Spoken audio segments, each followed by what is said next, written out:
Continuando con nuestro ejemplo para lo que es la escritura y la recuperación de datos binarios utilizando Java dentro de nuestro curso de programación entre objetos, recordemos que vamos a escribir una especie de información del producto utilizando los datos primitivos. En este caso usaremos para un registro o varios registros de lo que consistiría en un producto. En este caso utilizaremos la descripción de tipo string, unidades de tipo entero y su precio de tipo flotante. Este sería el orden del registro. Primero el string, el entero y el double. Utilizaremos los métodos writeUTF, writeIn, writeDouble de los objetos de la clase DataOutputString, y de la clase DataInputString utilizaremos readUTF, readIn y readDouble para leerlos una vez que ya los hayamos escrito. Y aquí tenemos algunos ejemplos. Aquí tenemos el código para la parte que tiene que ver con escribir los datos. A la clase le hemos llamado clase escribir datos dentro del paquete escribir datos primitivos. Tendremos que realizar algunas importaciones, en este caso del paquete input-output, lo que es la clase DataOutputString, FileNoFoundException, FileOutputString, y la que es IOException para lo que es el manejo de las excepciones. Hemos definido dentro de la clase escribir datos los elementos que tenemos que guardar. En este caso lo hemos realizado como si fueran tres arreglos independientes con la finalidad de trabajar datos primitivos. Posteriormente los englobaremos dentro de un objeto todos. Bien, el arreglo de precios, el arreglo de unidades y el arreglo de descripciones. Un arreglo de string, de strings, pues con 5 elementos cada uno. El constructor para la clase escribir datos disparará las excepciones FileNoFoundException para el caso cuando no se encuentre el archivo, o IOException cuando se produzca otra excepción no controlada. No estamos incluyendo directamente el thread cache, se lo estamos propagando el error para la clase que lo implementará. En este caso hemos definido también un objeto de tipo DataOutputString que le llamaremos salida, y lo estamos instanciando pasándole como referencia un flujo de datos, un FileOutputString asociado con el archivo pedido.txt, que si no existe se creará automáticamente.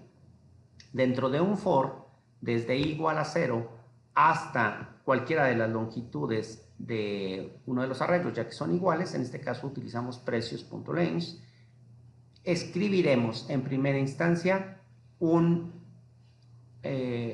a través del método writeUTF el elemento description. Luego, a continuación, escribiremos un char para lo que es el cambio de línea. En realidad no lo necesita, pero para nosotros ver el efecto en el archivo hemos incluido un cambio de línea. A continuación escribiremos un entero para lo que es las unidades. Luego un char que es un tabulador para dejar un espacio o dejar un elemento para identificar lo que son las unidades y los precios. Eso en realidad no es necesario, lo hacemos solamente para ejemplificarlo nosotros al momento de ver los datos en el archivo.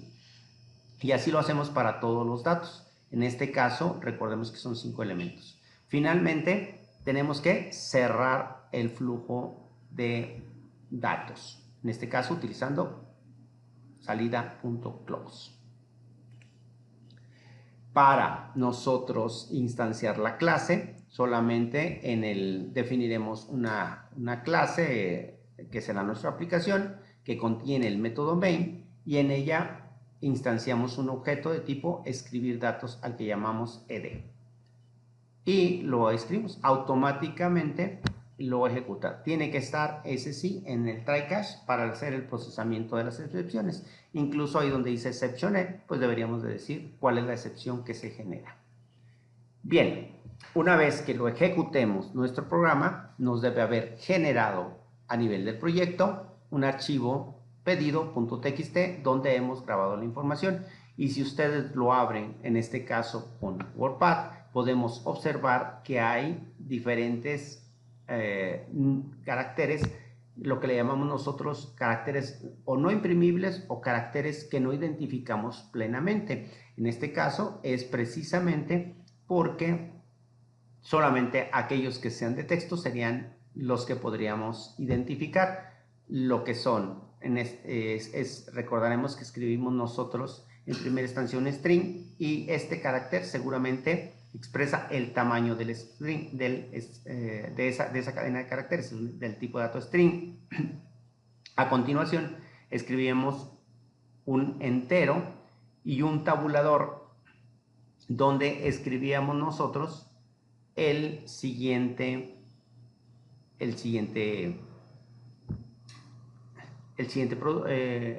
elemento. Entonces prácticamente tenemos nosotros el primer registro hasta donde dice lápides y a continuación otro registro y así cada uno de los registros que tendríamos asociados. Entonces, como vemos, realmente sería complejo entenderlo. Realmente necesitaríamos otro tipo de herramientas, en este caso algún lector de tipo de datos hexadecimales para ver la representación de cada uno de los números. Pero ahora pasaremos a la parte donde tendremos que leer lo que escribimos en disco y lo haremos en otro proyecto para que efectivamente veamos la separación o la independencia entre la lectura y la escritura. Lo que hemos escrito en ese archivo se lo pasaremos a otro programa para que lo lea y lo reproduzca. Para el caso, entonces, que tenemos que leer nosotros los datos, crearemos un nuevo programa, lógicamente un nuevo paquete, al que le llamaremos leer datos primitivos, donde agruparemos leer datos, esta clase, en la cual está definido nosotros unas variables, no están inicializadas como lo podemos ver, es el arreglo de precios, de unidades y de descripciones. Leer datos disparará las excepciones find no found exception y la de IO exception. Definiremos un objeto de tipo data input stream asociado con el flujo de entrada, file input stream, y que a su vez lo inicializamos con el archivo pedido.txt que trasladaremos al directorio donde, de trabajo de este proyecto. En este caso no hemos puesto una referencia absoluta al archivo para compartirlo entre los dos proyectos, sino que el que se escribió lo trasladamos a este nuevo proyecto. Definimos una variable número de objetos igual a 5, que igual ahorita vemos en un momento más otra manera también de poderlo referenciar. Porque en este caso sabemos que son 5. Si no supiéramos nosotros que son 5, tendríamos que leer hasta que nos genere que hemos llegado al fin de archivo. Bien, pues recorremos en un for, recorremos el archivo leyendo uno a uno los datos. El primero sabemos que es un string, por lo tanto lo asociamos a descripciones. En descripciones, en cada uno de los elementos le haremos una entrada utilizando read UTF. Leemos el carácter que nosotros agrupamos insertamos para el cambio de renglón.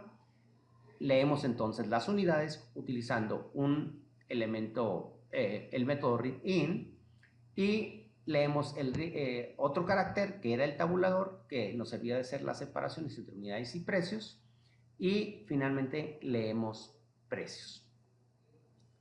Imprimimos el resultado ahí mismo dentro del ciclo y cerramos. En realidad el string se mantiene y podríamos después imprimirlo posteriormente. El resultado lo tendremos cuando hayamos inicializado el elemento y ejecutado para correrlo. Creamos dentro de la clase leer datos primitivos, en el método main creamos un objeto de tipo leer datos y lo instanciamos. En caso de que haya algún error, procesamos su excepción y el resultado debe ser algo similar a lo que tenemos en la pantalla. Estamos imprimiendo en consola el resultado de leer o extraer datos del archivo. Pues bien, esta sería una manera de leer tipos de datos primitivos.